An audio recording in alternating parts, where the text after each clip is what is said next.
السلام علیکم ورحمۃ اللہ وبرکاتہ۔ الحمدللہ رب العالمین والصلاة والسلام علی افضل الانبیاء والمرسلین محمد وعلی آلہ واصحابہ اجمعین وبعد، فقال اللہ تعالی فی کلامہ العزیز اعوذ باللہ من الشیطان الرجیم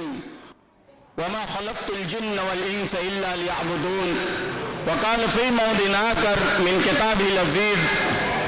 وَلَقَدْ بَعَثْنَا فِي كُلِّ أُمَّةٍ رَسُولًا أَنِ اعْبُدُوا اللَّهَ وَاجْتَنِبُوا الطَّاغُوتَ۔ صدر محترم، معزز علماء کرام اور جملہ سامعین و سامعات،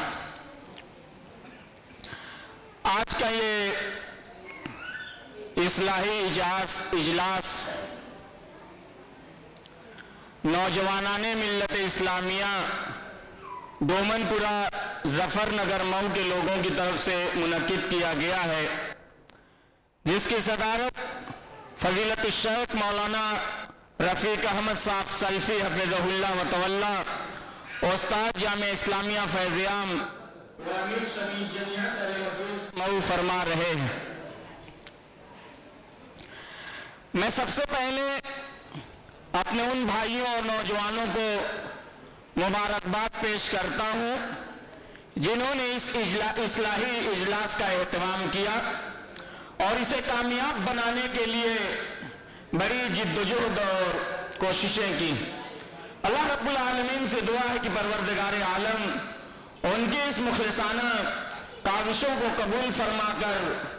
انہیں دنیا اور آخرت دونوں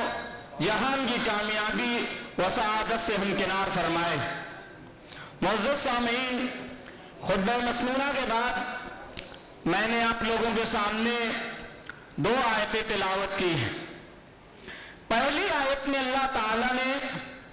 ہم انسانوں اور جنوں کی تخلیق اور پیدائش کے بنیادی اور عظیم مقصد کا ذکر فرمایا ہے، جبکہ دوسری آیت کریمہ میں اللہ تعالیٰ نے انبیاء و رسول کی بعثت کے مقصد کا ذکر فرمایا ہے۔ نبیوں اور رسولوں کے دنیا میں بھیجے جانے کا مقصد بندگان الہی کو ان کے تخلیق کے حقیقی مقصد سے واقف و روشناس کرانا تھا، اور ان تمام لوگوں نے اپنے عظیم فریضہ کو بحسن خوبی انجام دیا اور اللہ تعالیٰ کے بندوں کو ایک اللہ کی عبادت کی طرف بلایا اور ہر ممکن شرک سے اجتناب اور پرہیز کی تلقین اور تاکید فرمائی۔ اس سلسلے کی آخری کڑی ہمارے نبی محمد مصطفیٰ صلی اللہ علیہ وسلم ہیں،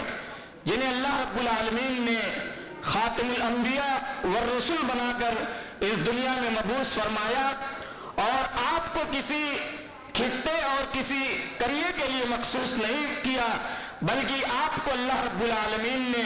پوری جہان کے لیے رحمت بنا کر بھیجا۔ اب آخر الزمان نبی عربی صلی اللہ علیہ وسلم کے بعد اس دنیا کے اندر کوئی نبی اور رسول آنے والا نہیں۔ اب دعوت اصلاح اور اس کی ترویج و اشاعت ملت اسلامیہ کی رفعت و بلندی کے لیے کام کرنے والے علماء کرام پر یہ ساری ذمہ داریاں علماء کرام پر عائد ہوتی ہے، جنہیں حدیث میں وارثین انبیاء کہا گیا ہے۔ اور الحمدللہ اللہ رب العالمین کے فضل اور اس کی مدد سے یہ وارثین انبیاء پوری دنیا میں اللہ تعالیٰ کے دین کی دعوت و تبلیغ، ترویج و اشاعت اور ملت کی رفعت و بلندی کے لیے سرگرم عمل ہے۔ دنیا کے اندر علماء کی ایک ایسی جماعت ہے جو امر بالمعروف اور نہی عن المنکر کا فریضہ انجام دے رہی ہے، جس کی کتاب و سنت کے اندر بڑی فضیلت اور اس کی تاکید کی گئی ہے، اور اسی عظیم فریضے کی انجام دہی کی بدولت قرآن نے امت محمدیہ کو خیر امت جیسے عظیم القاب سے ملقب فرمایا ہے۔ اس القاب کا یا اس خیر امت ہونے کا تقاضا ہے کہ ہم میں کا ہر فرد خواہ چھوٹا بڑا عالم غیر عالم، جس کو دین کی جتنی معلومات ہے وہ اپنی معلومات کے مطابق اللہ تعالیٰ کے بندوں میں کام کرے، اسے پہنچائے، اور ہر شخص لوگوں کو برائی سے روکے اور بھلائی کی رہنمائی کرے۔ اللہ کے رسول صلی اللہ علیہ وسلم نے فرمایا کہ ضرور بھی ضرور تم لوگوں کو برائی سے منع کرو یا لوگوں کو امر بالمعروف اور نہی عن المنکر کا فریضہ انجام دیتے رہو گے، اور جب تک اس عظیم فریضے کی انجام دہی کو اپنا طر امتیاز سمجھو گے، اللہ رب العالمین کی حفاظت اور اس کی امان میں رہو گے، اور جب اس فریضے کو ترک کر دو گے تو مختلف قسم کے عذاب اور مشکلات سے گھیر دیے جاؤ گے، پھر تمہارے نیک لوگ اللہ رب العالمین کے حضور ہاتھ اٹھا کر دعائیں کریں گے لیکن ان کی دعائیں قبول نہیں کی جائیں گے۔ یہ بہت بڑی ذمہ داری ہے جو تقریباً معاشرے سے اس کا پوری طرح سے فقدان ہو چکا ہے، اس لیے ضروری ہے کہ ہم امر بالمعروف نہی عن المنکر کا فریضہ انجام دیں۔ اور آج کا یہ دینی اجلاس بھی اسی سلسلے کی ایک کڑی ہے، جس کا آغاز تلاوت کلام الہی سے کیا جائے گا، بعد حمد پیش کریں گے حسین احمد حسین، اور اس کے بعد علماء کرام کے بیانات سے ہم مستفید ہوں گے۔ آپ تمام لوگوں سے گزارش ہے کہ مسجد کے تقدس اور مجلس کے آداب کا پوری طرح سے لحاظ رکھتے ہوئے علماء کرام کے بیانات کو بغور سماعت فرمائیں گے اور اسے عملی زندگی میں نافذ کرنے کی کوشش کریں گے۔ اب میں اس اجلاس کے انعقاد کے اس اجلاس کے آغاز کے لیے گزارش کرتا ہوں عزیزم محمد راشد کو کہ وہ تشریف لائیں اور اللہ تعالیٰ کی کتاب کی چند آیات کے ذریعے اس بابرکت اور مبارک بزم کا آغاز فرمائیں۔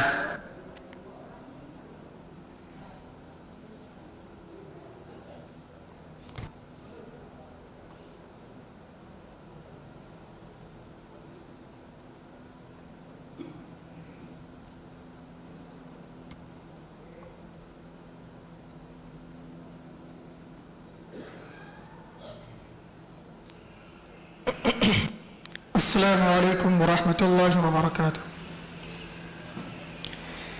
اعوذ باللہ من الشیطان الرجیم، بسم اللہ الرحمن الرحیم۔ وَإِذْ قَالَ إِبْرَاهِيمُ رَبِّ اجْعَلْ هَذَا الْبَلَدَ آمِنًا وَاجْنُبْنِي وَبَنِيَّ أَن نَّعْبُدَ الْأَصْنَامَ رَبِّ إِنَّهُنَّ أَضْلَلْنَ كَثِيرًا مِّنَ النَّاسِ فَمَن تَبِعَنِي فَإِنَّهُ مِنِّي وَمَنْ عَصَانِي فَإِنَّكَ غَفُورٌ رَّحِيمٌ رَبَّنَا إِنِّي أَسْكَنتُ مِن ذُرِّيَّتِي بِوَادٍ غَيْرِ ذِي زَرْعٍ عِندَ بَيْتِكَ الْمُحَرَّمِ رَبَّنَا لِيُقِيمُوا الصَّلَاةَ فَاجْعَلْ أَفْئِدَةً مِّنَ النَّاسِ تَهْوِي إِلَيْهِمْ وَارْزُقْهُم مِّنَ الثَّمَرَاتِ لَعَلَّهُمْ يَشْكُرُونَ رَبَّنَا إِنَّكَ تَعْلَمُ مَا نُخْفِي وَمَا نُعْلِنُ وَمَا يَخْفَى عَلَى اللَّهِ مِن شَيْءٍ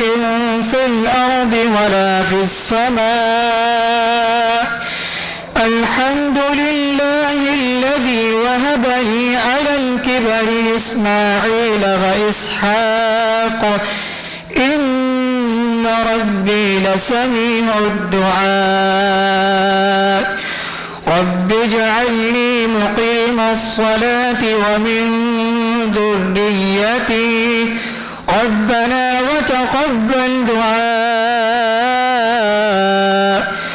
رَبَّنَا اغْفِرْ لِي وَلِوَالِدَيَّ وَلِلْمُؤْمِنِينَ ربنا اغفر لي ولوالدي وللمؤمنين يوم يقوم الحساب. السلام علیکم.